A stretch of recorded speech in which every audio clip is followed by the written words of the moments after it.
Capítulo 5 O Código. Depois de o Senhor ter dado tantas evidências de seu poder ao povo de Israel, declarou quem ele era. Eu sou o Senhor, o teu Deus, que te tirou do Egito, da terra da escravidão. Êxodo capítulo 20, verso 2. O mesmo Deus que exaltou seu poder sobre os egípcios, proferia então sua lei.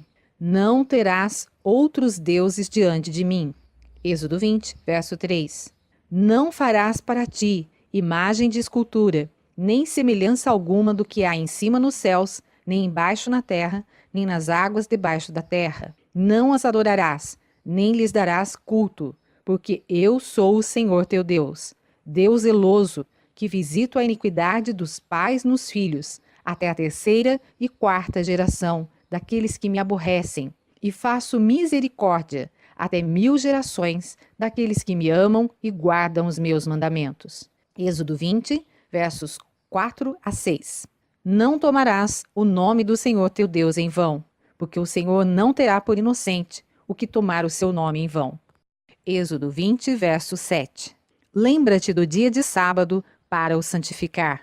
6 dias trabalharás e farás toda a tua obra, mas o 7º dia é o sábado do Senhor teu Deus. Não farás nenhum trabalho, nem tu, nem o teu filho, nem a tua filha, nem o teu servo, nem a tua serva, nem o teu animal, nem o forasteiro das tuas portas para dentro, porque em 6 dias fez o Senhor os céus e a terra, o mar e tudo o que neles há, e ao 7º dia descansou. Por isso, o Senhor abençoou o dia de sábado e o santificou. Êxodo 20, versos de 8 a 11. Honra teu pai e tua mãe, para que se prolonguem os teus dias na terra que o Senhor teu Deus te dá. Êxodo 20, verso 12. Não matarás, não adulterarás, não furtarás, não dirás falso testemunho contra o teu próximo. Êxodo 20, versos de 13 a 16. Não cobiçarás a casa do teu próximo, não cobiçarás a mulher do teu próximo, nem o seu servo, nem a sua serva, nem o seu boi, nem o seu jumento, nem coisa alguma que pertença ao teu próximo. Êxodo 20, verso 17.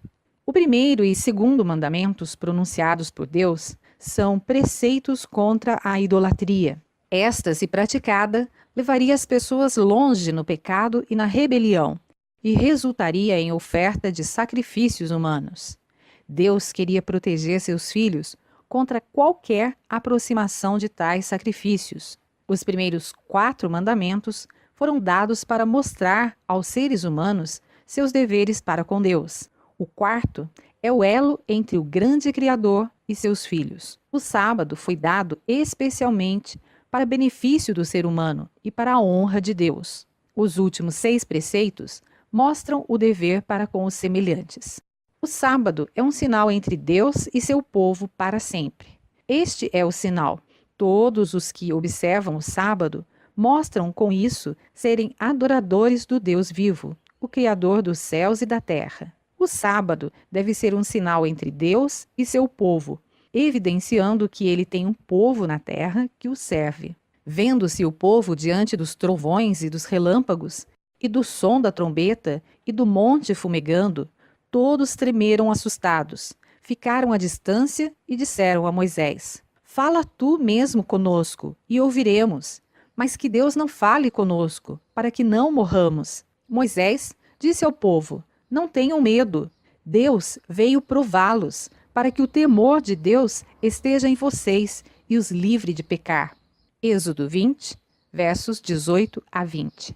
Mas o povo permaneceu à distância, ao passo que Moisés aproximou-se da nuvem escura em que Deus se encontrava. O Senhor disse a Moisés: Diga o seguinte aos israelitas: Vocês viram por si mesmos que do céu lhes falei.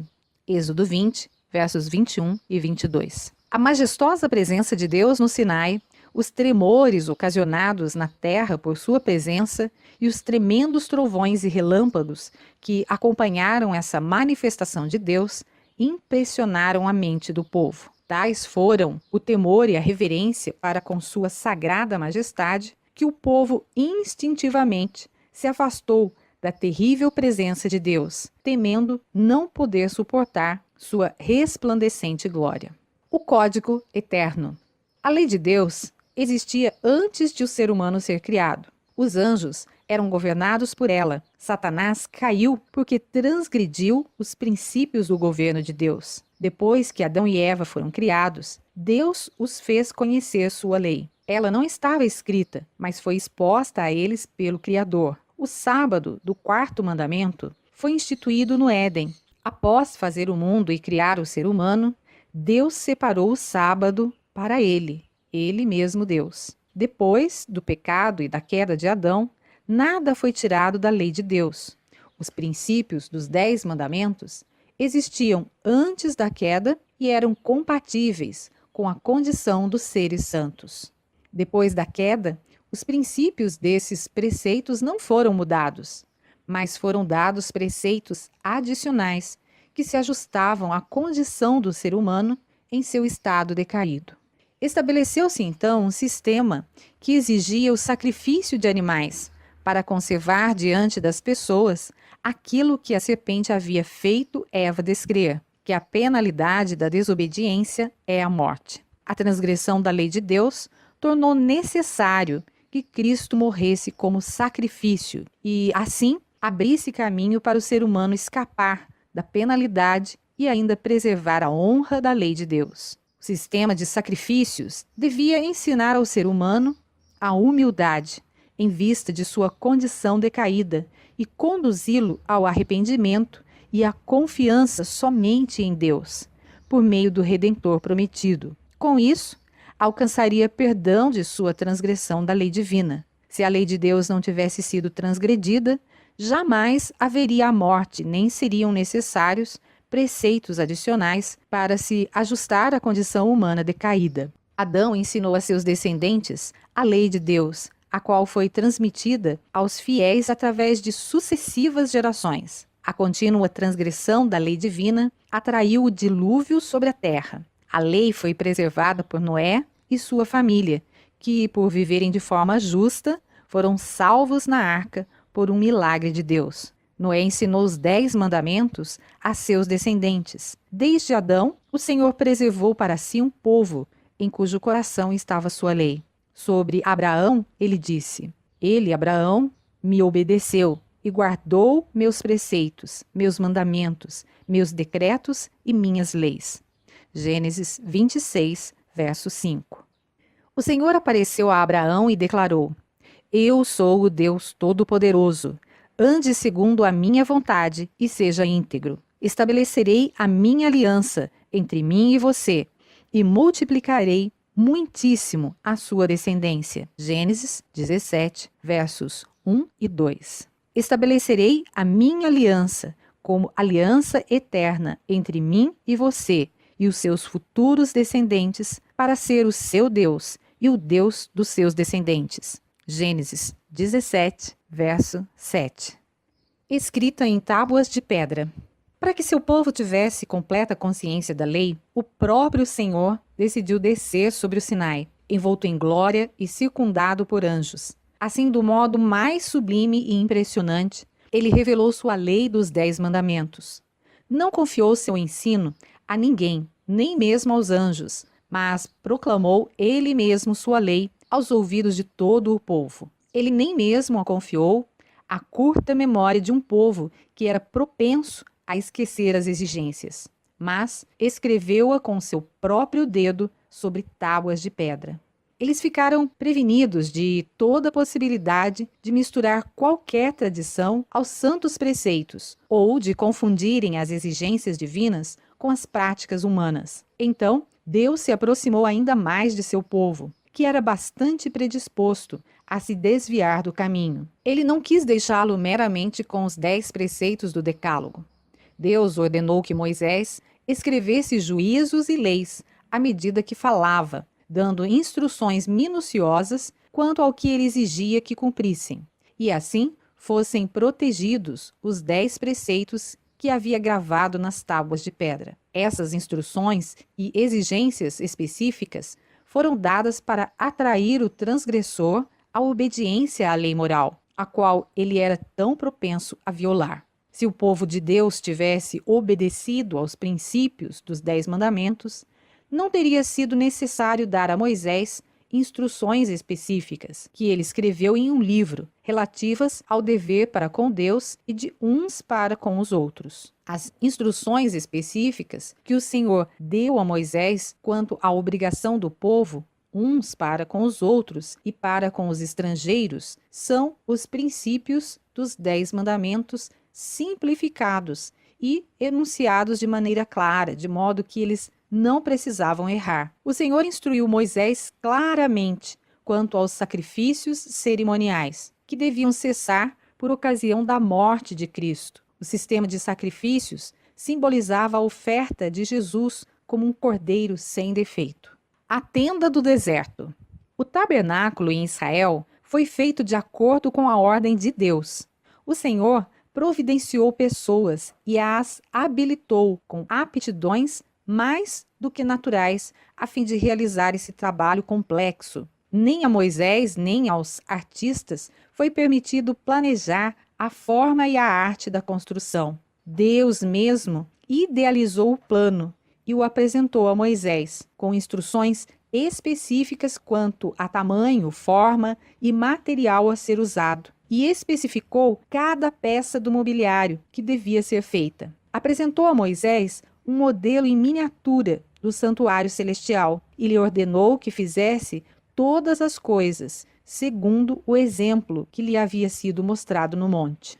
Moisés escreveu todas as instruções em um livro e as leu para as pessoas mais influentes. Então, o Senhor solicitou ao povo que apresentasse uma oferta espontânea, a fim de fazer o santuário para que ele habitasse no meio deles. Foram necessários extensos e dispendiosos preparativos. Materiais caros e preciosos deviam ser coletados, mas o Senhor aceitou somente ofertas voluntárias. Devoção ao trabalho de Deus e sacrifício de coração foram os primeiros requisitos ao se preparar um lugar para ele. Enquanto a edificação do santuário era realizada e o povo apresentava suas ofertas a Moisés, e este as levava aos artífices, todos os sábios que trabalhavam na obra examinaram as ofertas e concluíram que o povo tinha ofertado o suficiente, e até mais do que podia ser usado. Moisés proclamou através do acampamento: nenhum homem ou mulher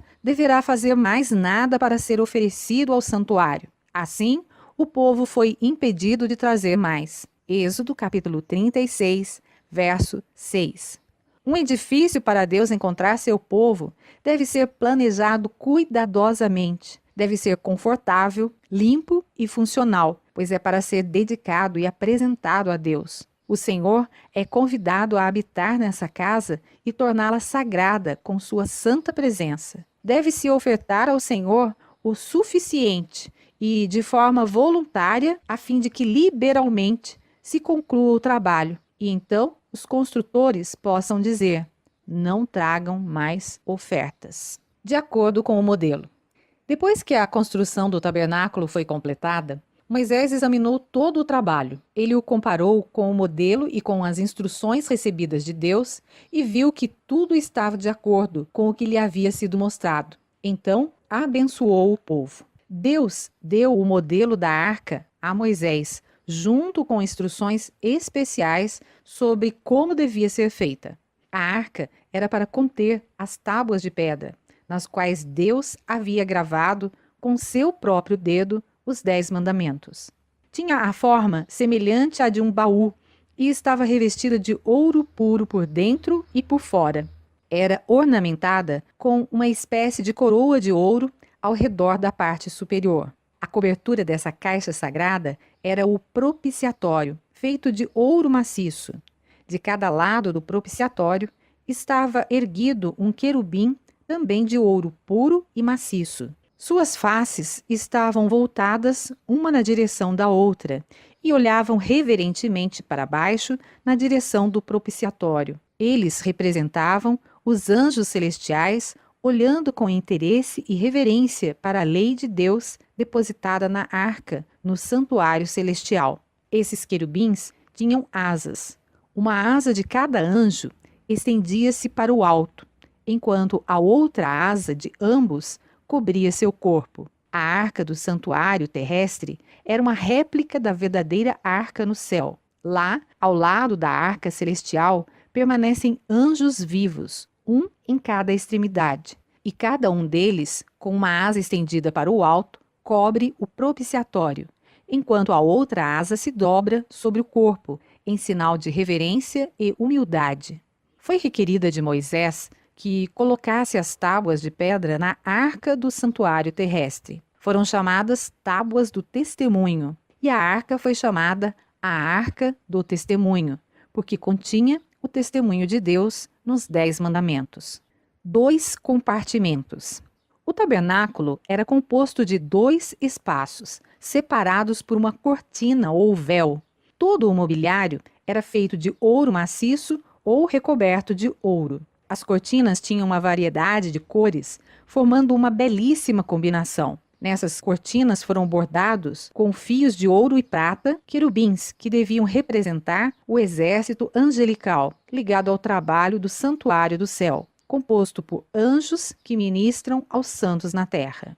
Atrás do segundo véu estava a arca do testemunho, e uma cortina bela e valiosa estendia-se diante da arca sagrada. Essa cortina não alcançava a parte superior do tabernáculo. A glória de Deus, que estava sobre o propiciatório, podia ser vista de ambos os compartimentos, mas do primeiro em menor grau. Diante da arca, mas separado por uma cortina, estava o altar de incenso, revestido de ouro.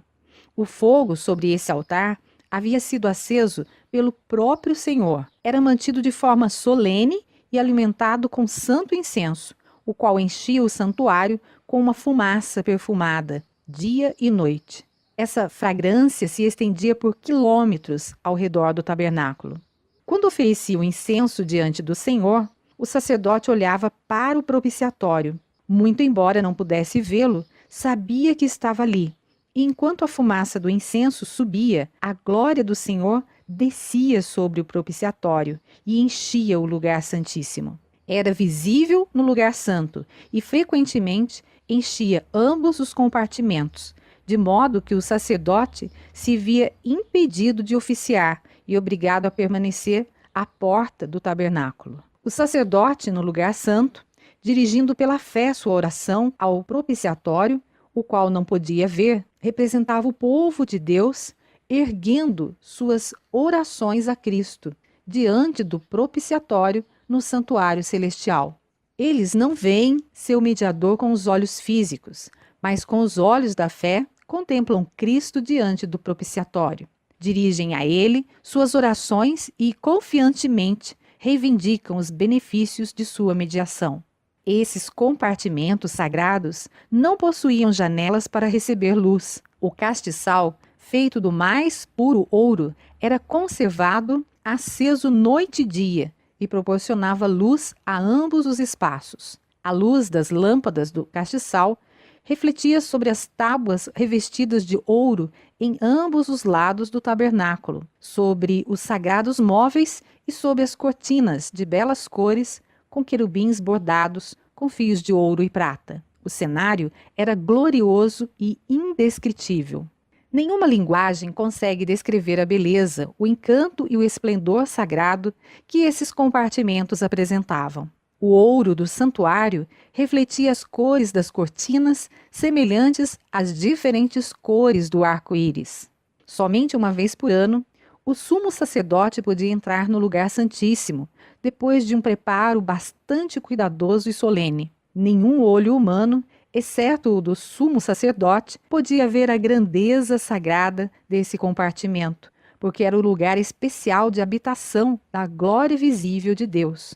O sumo sacerdote sempre entrava ali com profunda reverência, enquanto o povo aguardava seu retorno com silêncio solene.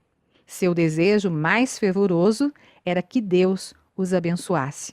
Diante do propiciatório, Deus se comunicava com o sumo sacerdote. Se ele permanecia no Santíssimo mais tempo do que o normal, o povo ficava muitas vezes tomado de pavor, temendo que, por causa de seus pecados, ou algum pecado do sacerdote, a glória do Senhor o tivesse fulminado. Mas, quando o som das campainhas de suas vestes era ouvido, eles ficavam bastante aliviados.